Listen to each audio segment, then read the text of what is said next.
Dear Sherry, I have a question about the 10% THC you state is used testing the recipes on your website. When I look at the label on the can of medical marijuana flower that I have, I see two percentages, one for THC-A and one for THC. The THC-A is the higher number and the THC percentage is much lower. For example, on a 3.5 gram jar of indica flower, the label states the THC as 0.478% and the THC-A as 20.225%. My question is, how do I derive the percentage of THC for this recipe from this particular flower when calculating the dosages in my cooking? Thank you. Well, that is an excellent question, and what you're describing is perfectly normal. That's the way it should be. Before I get to the longer answer, though, I just want to remind everybody to hit that YouTube subscribe button and notification bell because I try to upload new videos every Wednesday. And if you don't know how to calculate the dosage in your edibles already, see the comments below this video for links to my free edibles dosing class and my $5 edible dosage calculators that do all the math for you. So that will help you out a lot in calculating cannabis edibles dosages. Also, if you don't know about decarboxylation, which is something we're going to talk more about, see the links below again for my free decarboxylation tutorial that will tell you what it is, why it's important, why you need it, and how to do it. So be sure to check out the comments below. Okay, so what you're describing on your lab-tested label of having a very low THC number but a high THC-A number is perfectly normal, as I said. And by the way, this works for CBD and CBD-A too.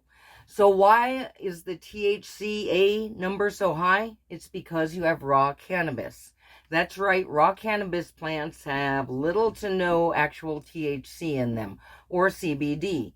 They have the acidic form of these cannabinoids, THC-A or CBD-A. So that's why that number is larger on your label.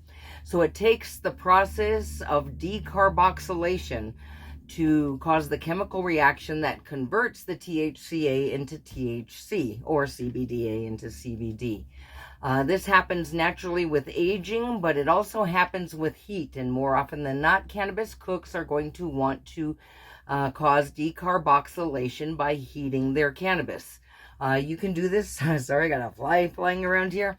You can do this in your oven without any special gadgets, or you could use my favorite cooking gadgets, the Ardent FX or the Ardent Nova, which take all the guesswork out of decarboxylation, and there'll be coupon codes for those below. But back to your question of how do you calculate the THC percentage, you would use the number for the THC-A or the CBD-A if you're cooking with a high CBD strain. Why? Because that is the potential amount of THC or CBD that strain has after it's been converted via decarboxylation. So use that number when the dosage calculator asks you to enter a percentage of THC or CBD. Now, after you do the whole recipe calculation, I usually like to estimate a point or two downwards.